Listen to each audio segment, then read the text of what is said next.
Hi friends, welcome to Java Express channel. So this is the second series of the simple queue service. In the previous video, I already explained a real-time example. So we'll discuss about the part 2 session. Before starting the session, guys, if you want to join that to get more updates, we created a Facebook group. You guys can join in this group. I will give the link in the below of my video. So and give the URL also to subscribe our channel.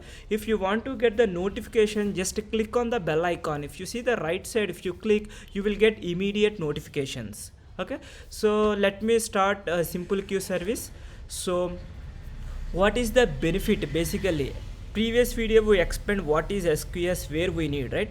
What are the benefits providing by the Amazon? Okay, by the Amazon they are providing in terms of the security means who can send the producer, who can receive the message by the Warner or AWS account, the who. I have a screenshots in the next slide. I will explain. So we have a totally basically four main benefits of Amazon SQS. So security in terms of like a IAM role, you should have access of IAM. Then only you can create a queue, you can produce, you can send. Okay, that is in terms of the security. And in terms of the durability, whenever you are producing a message, so how much safety is important to your message? Why? Because you pushed a message, if any disaster is happen, your message will be a gone, your service won't be there. So whenever you pushing, so Amazon SQS will be stored in a multiple servers. Okay, in the previous video I explained different types, right? Exactly what is standard queue, what is a FIFO queue means, as a single meaning, at least once message delivery. It's a lot of depth knowledge inside. That means, see, exactly at least once message delivery means you are sending a message hi, suppose. Okay, so maybe there is a chances more than one message also, but it should be deliver one message to the consumer. That is called standard queue.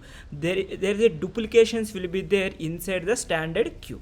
Okay, in terms of the FIFO queue, first in first out, there is only single message, exactly one message processing should be there. This is the FIFO queue. How you need to create, I will explain the both ways in SQS. The way of creating is very easy, no need to worry. And reliability, in terms of the real time, there is no single producer, no single consumer. Maybe you have a multiple producers and multiple consumers, right? So that is in terms of the reliability. Okay, and we have, you can customize also. Basically customization in terms of you can send up to 256 KB of message. Okay, this is one of the customization you can do. This is the benefit of using Amazon SQS. Okay, so the next onwards we have some slides with the diagrams. Okay, in terms of the security, if you see here, just I took the screenshot from the AWS account. I didn't created any myself. These all images from that AWS itself only. If you see the security are providing, see, only the queue owner or only the specified AWS accounts. If you are working in IT industry, we won't give everyone access of SKS, right? So that's why we are providing AWS account, IAM user and the roles. This is for sending messages and this is for receiving messages also. Okay, and this is about the security. Okay, and the one more feature is the durability, right? Durability means while creating the queue in AWS, you can choose either a standard queue and a FIFO queue. Exactly what are the features, functionality of the standard queue, we'll explain soon. Okay, I hope you guys are followed these two. Okay, and in terms of the communication, not only SQS. Okay, if you are logged into a gmail.com, you are sending a request details of your username and password, immediate response you are getting, right? How it is happening, that is which type of communication. Okay, we have a two types of communication. One is a synchronous communication, one for the asynchronous communication. You don't know when the response you will get, that is called asynchronous communication. It's like a event based communication. Okay, I hope you guys are clear about the communication. I have a few diagrams for more explanation. assume that I have a login service and the dashboard service. Okay, these two microservices I explained in the starting, it enables to decouple and scale microservices, right? So these two microservices will communicate with each other by using synchronous communication. In terms of asynchronous communication, we have an order service and I have a payment service. These two, if you want to communicate, in the middle we have a queue. That queue you need to create, like a producer or consumer. You need to create a queue. Inside the queue you can publish and you can consume. Okay, I hope you guys have an idea of the patterns of communication in SQS. Okay, and I will show you few diagrams. It's very easy in terms of a single producer and single consumer. In AWS you will create this communication channel. Okay, this is called SQS. Here if you send the message, here you can poll the message. This is in terms of single producer and single consumer. Okay, I hope you guys are following this one. Okay, if in the real time we don't have a single and single, maybe it's depend on the use case, you can choose. In terms of the multiple, when I say multiple producers and multiple consumers, this is the way you can develop also. Okay, so I hope you guys are following about the producer and consumer.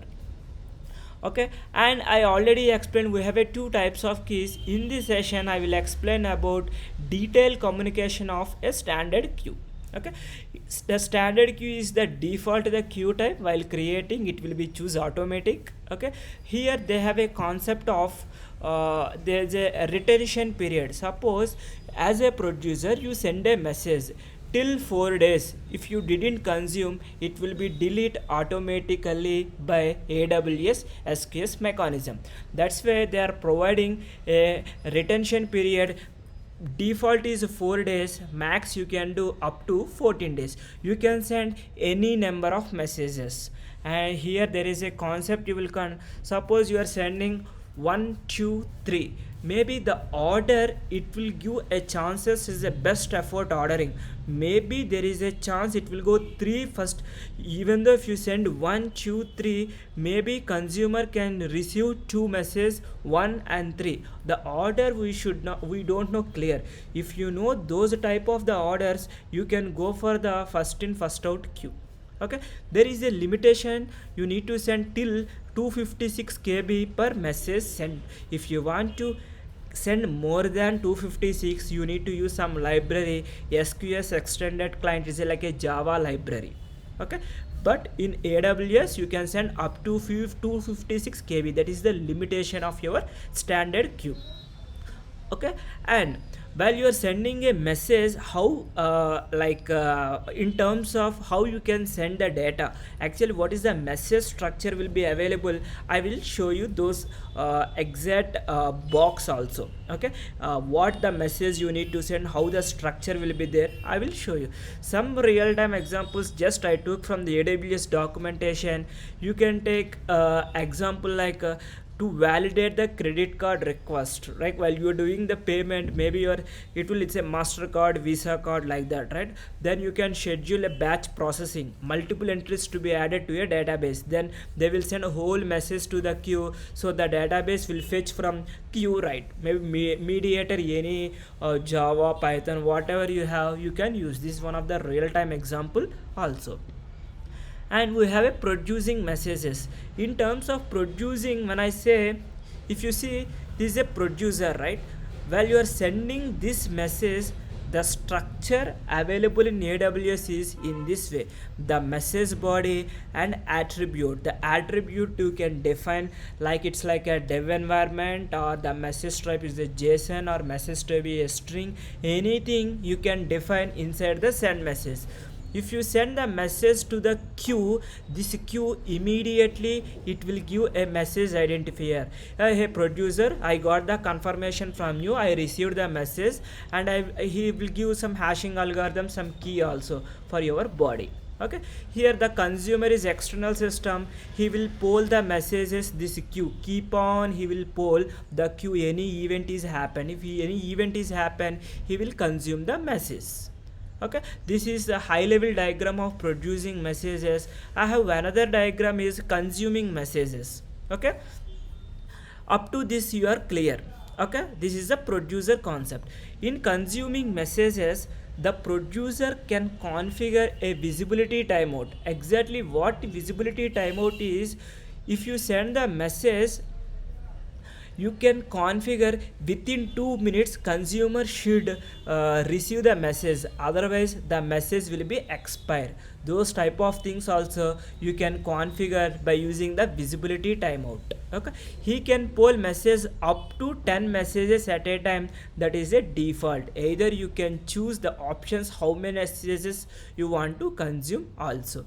If you see here, the consumer will process the message. Once this is successful, he will delete the message from the queue. Why? Because he already consumed, he don't want any duplication also. If you don't want any duplication, you can use the FIFO queue also. If you want duplication, if you want to secure more messages, then you can use standard queue. Okay, I hope you guys are clear about the producing and consuming. I have another parameter, delay queue parameter. Okay, suppose you are sending a message. Okay, suppose you ordered a service. Whenever the seller need to check your service, maybe if you order something, immediately seller won't go and check whether you send a request or not. Why? Because in second maybe he will get a lot of messages he will receive, right? So that's why here you can provide a delay parameter using this parameter inside the queue also. You can give up to 15 minutes. You send a message, after 2 minutes it should be visible to consumer, then you can make the parameter, the default is 0 seconds. Message immediately available in the right now only. If you send the message immediately available to the consumer, this is called delay queue parameter. And we have a one more and last point is visibility timeout. See, this is the configuration changes. Either without knowing this information also you go and create, but you should know about these parameters. See, this is the retention period, this is maximum message size.